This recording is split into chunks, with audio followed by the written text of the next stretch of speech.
ბარში ხალხიც არის. ელენე ქასრაძე და დავით საბეკიას stand-up არტისტები შეგვიძლია ასეც წარვადგინოთ, ანუ ადამიანები, რომლებიც ბარში მაყურებელთან ცოცხლად მაკეთებენ იმპროვიზაციას. მოდი რა არის stand-up-ი და მარტივ შესავალს გავაკეთებ, ალბათ ამერიკაში დაიწყო. ეს და დაიწყო მარკ ტვენმა, ნუ აი ასე თვლიან, თქვათ stand-up-ის ისტორიკოსები. თქვენ თვითონ აგვიხსენეთ მოკლედ რა არის stand-up-ი და როგორია საქართველოში. არა, ამას დაგიწყო. ელენე, რადგან შენ შესვენების დროს გითხარი რომ მე ვარო დამფუძნებელი ამ ჟანრის საქართველოში, ამიტომ მოდი შენ მოყევი მოკლედ. ესეთი. არ იყო საქართველოში, ანუ არც ერთ ბარში არ ტარდებოდა ესეთი რაღაცა და ერთ დღესაც ვიფიქრე, რომ კარგი იქნებოდა, იმიტომ რომ რეალურად ქართველებს იუმორი გვიყვარს.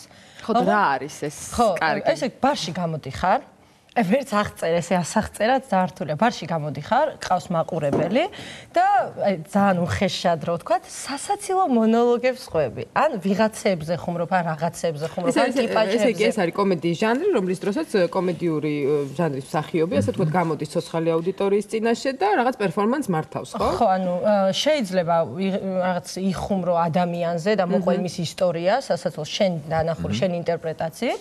შეიძლება რაღაც სიტუაციაზე იხუმრო, ხა რო შეიძლება რაც 4 კვირაში მაქვს შემდეგი stand-up-ი და აქ რომ მომიწვიეთ მაგაზეც ვიხუმრებ როგორ ვიყავი მე Twitch-ექნებები და როგორ მიყურებდა და ეს ვითომ ძალიან ოფიციალური ხმით როგორ მოყვება ალბათ რაღაცა და იცი რომ უნდა გეთქვა და რომ საუბრის დროს რომ რა აწამოხსდე ჟარგონი ან რაღაც იცი რომ პირდაპირ ეთერია არა წამოგწდეთ არ არის ხო პრობლემა არ ანუ განსაკუთრებული ბუმი იყო 70-იან წლებში როგორც ვიცი ამერიკაში ხო ანუ საქართველოს არ იცოდნენ ამერიკული კულტურაა და შენ იქ ნახე პირველად და იქიდან წავიღე ეს იდეა ალბათ ვიცოდით. კი, მე ვნახე პირველად ედი მერფის კომედი stand-up comedy show ნახე YouTube-ზე.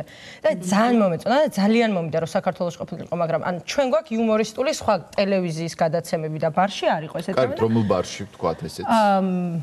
ეხა იქ აღარ გავაკეთებ, ანუ ერეკლე მეორეზე იყო ერთ-ერთი კარგი ბარი, რომელიც მაგ დროს ჩემთვის ძალიან კარგი იყო, იქიდან გამომდინარე, რომ პატარა იყო და თავიდან არ ვიცოდი ეს გამართლებდა თუ არა. ყველანაირი ადამიანი არ დადიოდა, ანუ რაღაც ლაუნჯი არ იყო, ან რესტორანი, ან რაღაც ესეთი ბარი, რაღაცნაირი. და შეგეძლო რომ რაღაც ლუდი დაგელია მეგობრებთან ერთად მისულიყავი, რაღაც სამლარა ჩიფსი გეჭამა და ცხოვრება გენახა. ესეთი ვარ. ანუ აი თქვენი ბოლო პროგრამიდან თუნდაც. ბოლო პროგრამიდან აი რამე რო გითხრათ, აი ვიხუმროთ. ბოლო პროგრამა. ხო, ვიხუმროთ. ის გუშინ ყავდათ ოლეგ ტიმჩენკო, ხო, 90-იან წლების რაღაც ის იყო, ნუ გავაგზავნოთ მაშინ ის და. ის რაღაცა ერთი stand-up-ი მქონდა ჩვენ ან ჩემი ბავშვობის ძველი რაღაც ხუმრობის რო იყო, რომ ჩვენ ვართ თქო ბავშვები. ხო არის საქართველოში რაღაც ინტერნეტშიც არის, რომ ჩვენ ვართ ბავშვები, ვინც იცის ბირჟაზე, როგორ მივიდეს მობილურობის გარეშე და მე გავაკეთე ჩემი ვერსია. რომ ჩვენ ვართ ბავშვები, ვინც იცის კარგად რა არის ფონდის ფული. ფონდის ფულის აკრება იმებში, კლასებში. ხო, ჩვენ ვართ ბავშვები, ვინც იცის კარგად რა არის რა ქვია, რაღაც გადართე ლევიშუქი. გადართე მოვიდა თანამდვილი რაღაც ჩვენ ისე საინტერესო ამ ტექსტებს თვითონ ის მსახიობი წერს რომელიც მე ანუ მე ვწერ და მე ვასრულებ არა ვთქვათ შენ მე დათვლები ხარ არა მე ვაკეთებ და მე გამორჩეული რომ თვითონ ჩემი ეს არის და მე ამაზე რა იყო 90-იანებში მაგაზე ხუმრობ ეხა ადარებ და მებს იმაში დავით აი რა თემებზე ხუმრობ ძირითადად საერთოდ ჩვენთვის აქტუალური ეს იქნება მედია თუ აი რეალური პრობლემები აი წარსული 90-იანი stand-up-ის ყველაზე დამახასიათებელი და გამორჩეული ნაწილი არის ის რომ ეს არის დაკვირვებითი ტიპის იუმორი. 70-იანებში ზუსტად იმიტომ იყო პოპულარული stand-up-ი რომ იყო ერთ-ერთი ყველაზე ძლიერი იუმორისტი ჯორჯ კარლინი, რომელსაც სწორედ ეს ჰქონდა და ყველაზე საინტერესო არის თემები, რომელიც არის ყველასთვის ერთი და იგივე. ადამიანები, ყველანი ადამიანები ვართ და ყველას საბოლოო ჯამში ერთი და იგივე პრობლემები გვაკავშირებს და ანუ ერთ-ერთი ის არის, ანუ თუნდაც დღევანდელი თემა შეგვიძლია რომ ავიღოთ, საერთოდ ბედნიერებას არ მოაქვს იუმორის გრძნობა, ნეგატიური რაღაცეებიდან იღებ ხოლმე სინამდვილეში სასაცილო მასალას. ხო, რა თქმა უნდა, ანუ ხო შეიძლება და ტელევიზიაში როცა გიწევენ, საერთოდ ანუ წინასწარ ფიქრობ, რომ ანუ ვიღაც საყვარელი გოგო დაგირეკავს და ესეთი ხმა ექნება საყვარელი და კითხვის რა თუ შეგიძლიათ მობრძანდით ჩვენთან ტელევიზიაში ამ საათზე. ჩემ შემთხვევაში რა მოხდა? ადამიანი მირეკავს ძალიან ბოხი გხმით და ძალიან ისე გამარჯობა დათო საბეკია ხართ? მომენტალურად მეგონა რომ კრედიტ ოფიცერი მირეკავს და მე არ მაქვს ფული ვერ გადავიხია. ანუ ჩვენი ძალზე ესენი მოწოდების და რომ მაგან დამირეკა ძალიან გავაცნობი. მალე დავტოვო და თო არა მოიყვანეო და გამიწყდა და მოვედი დათოსთან ერთად.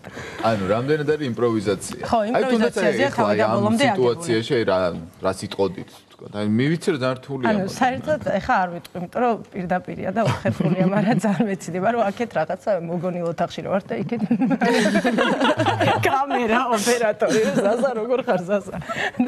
სინამდვილეში აი მთელი მაყურებელი ტყუდება და აი ეს ჩაინიკი არ არის. შენ ერთი რასაშნელება ეხა მე რომ ვსივარ და გიცინი და ყურში ხუთი კაცი გაყავ.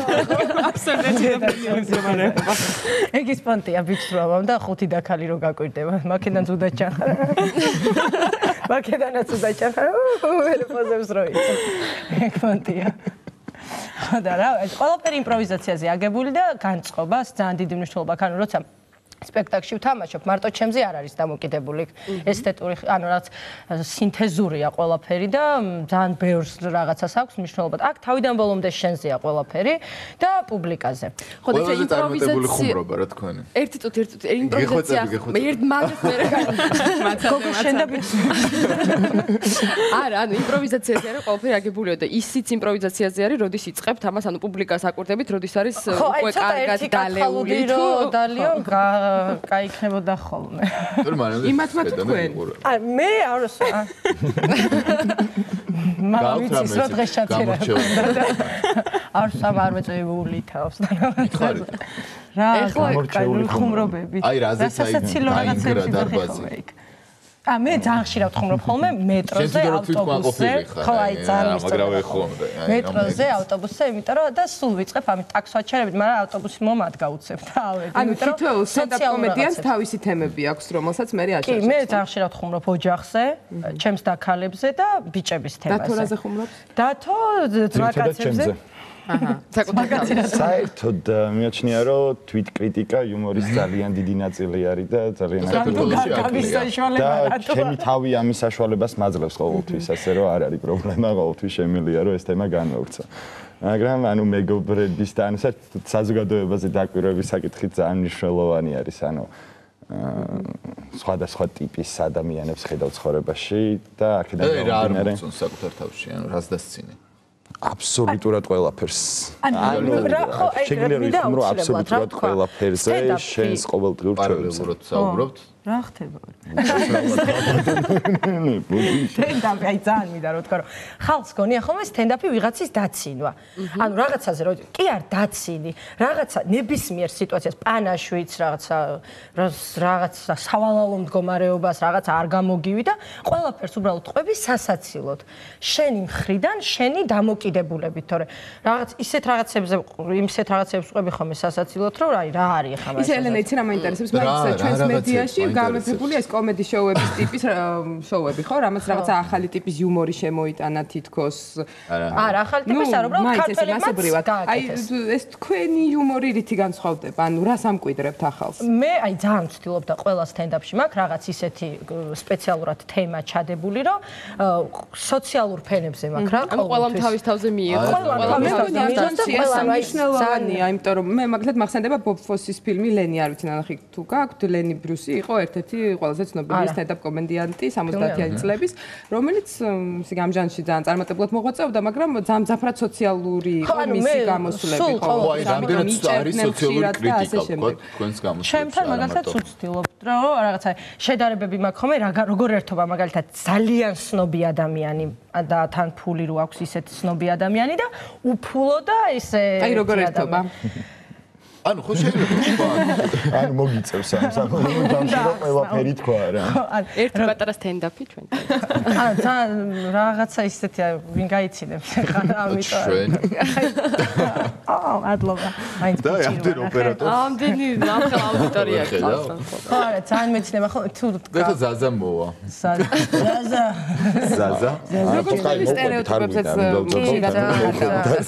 და აი რამოდენიმე სტერეოტიპი არის მე ძალიან მეცნება ხოლმე კაცები რომლებიც მუშაობენ შინაგან საქმეთა სამინისტროში ესეთი რაღაცა კონი ყველას დაგვიჭირე ხალხო და ჩაიყელა გადაცემა ანუ აი რა აბა ესეთი ტიპები არიან რაღაცა ჯიპები ასებად და კამრები და რაღაცნაირი ტიპები არიან და ყოველთვის აი როგორ ქალებთან ერთად არიან იცი რო ვერ მიხვდები რომ ეს ქალი როდესმე მოუწესრიგებელი არის აი რო ვერ მიხვდები და სადღაც რა აი ამ ქალს რო დააგულავებენ აქეთ და ცხოვრება რო ეს გონიათ და რაღაც ლაუნჯებში და რესტორნებში რო ნახულობ ამ ხალხს და მე ჩვეულებრივი ბიჭი როგორ ერთობა რა რაღაცა მეტროთი ავტობუსით ისე და ესე ადამიანებს რო უყალიბებ რას და რას ძალიან ეცინებათ ხოლმე და მე კონტაქტობენ ჩვეულებრივი ადამიანებთანაც და ხვდებიან რომ დიდი განსხვავებებია ამათ შორის ანუ ხუმრობის შესახებ საუბრობ და თვითონ ხუმრობა არ არის ანუ ან ხო წერთ და მე კითხულობთ არა რა შეცვლილი იმპროვიზაცია არის თვითონ გამოსვლის დროს აი რო ადგეთ ახლა თქვა აი დადგეთ აი სამზარეულოს ვართან საერთოდ შენ მაღალი ხარ მე დაბალიო და თქვა აი ორწუთიანი პროგრამა რო წარმოვადგინოთ აი ეს შეგიძლიათ თუ აი ამისათვის საჭირო რეპეტიცია მინახავს რომ ესეთ გამოსვლებში არის ხოლმე პირდაპირ აუდიტორიას აი პირადად მიმართავ თქვა ხა ოპერატორს მიმართავ და აი შენ რა ხო მაგრამ განსხვავება რა არის იცი მე მაქვს გამოცდილება 8 თვეა უკვე სტენდაპს ვაკეთებ და მე მაქვს გამოცდილება პუბლიკასთან ურთიერთობის რა. საერთოდ სხვა რამეა ტელევიზიისთვის ვაკეთებ, იმიტომ რომ ტელევიზია ძალიან ბევრ რამეს უტრირებას უკეთებს და ტელევიზია ძალიან ბევრ რამეს სხვანაირად აჩვენებს მაყურებელს და ბარი და ლაივი და რაღაც ის საერთოდ სხვა არის ურთიერთობა. როგორც ჩანაწერი სპექტაკლის საერთოდ სხვა არის და სპექტაკლის რომელიც მოდის ცოცხალი მაყურებლისგან მაგრამ იმპროვიზაციის უნარი სხვანაირია ბარში და აქედან გამომდინარე ჩემთვის ძალიან რთულია ხა აქ და ერთ-ერთი თემა თემები ანუ ავიღოთ საქართველოს დღევანდელი რეალობა აი რას ეკაიფებით გარდა იმისა როგორ ერთობა ღარიბი საცილო იყო ანუ Facebook-ი ყოველთვის არის წინვალე მეთოდი იმისთვის რომ ახალი მონაცემები ნახო ახლა ხან ერთი წინვალე ადამიანი სამწუხაროდ სახელს და გვარს ვერ დავასახელებ დაჩეკინდა ანაშვიდიდან დაჩეკინდა პანაშვიდიდან ხო ანუ რეალურად მოხდა ეს ყველაფერი ეს ვიხილეთ ვიღაც მოსტრენი ვიღავით საწყალი თავისი ძმაკაცის ბაბუასთან ერთად დაჩეკინდა რომელიც გარდაიცვალა რომ ისიც იყო და ყველანი ერთად ანუ ამის მე ვფიქრობ სოციალური ქსელი უნდა ჩამოაყალიბო და ვაირლესები უნდა დააყენო პანაშვიდებზე და ეგეთ ადგილებში რომ ანუ იყოს ამის საშუალება და ინსტაგრამზე ფოტოები და ლაიქების მაგივრად და ინსტაგრამის ფერებს ასე ხვინის წაქცევა იქნება როგორც შეგვიძლია გადაგორება და შეარების მაგივრად და ანუ ესეთი თემების შემოღება შეიძლება იმიტომ რომ ნუ Facebook-ი მაინც ჯიკე რა იქნება გადათხარე და სხვა განძახდნენ ჯიკე მე მართლა მინახავს ერთმა ჩემმა მეგობარმა გოგომ აი კი აღირჩი ხა სახელი და გვარი რო თქვა Facebook-ის მაგრამ რა ქნა და ჩეკინა იმაზე რა ქვია კვირა იყო და ცირვაზე მეტყვი ცირვაზე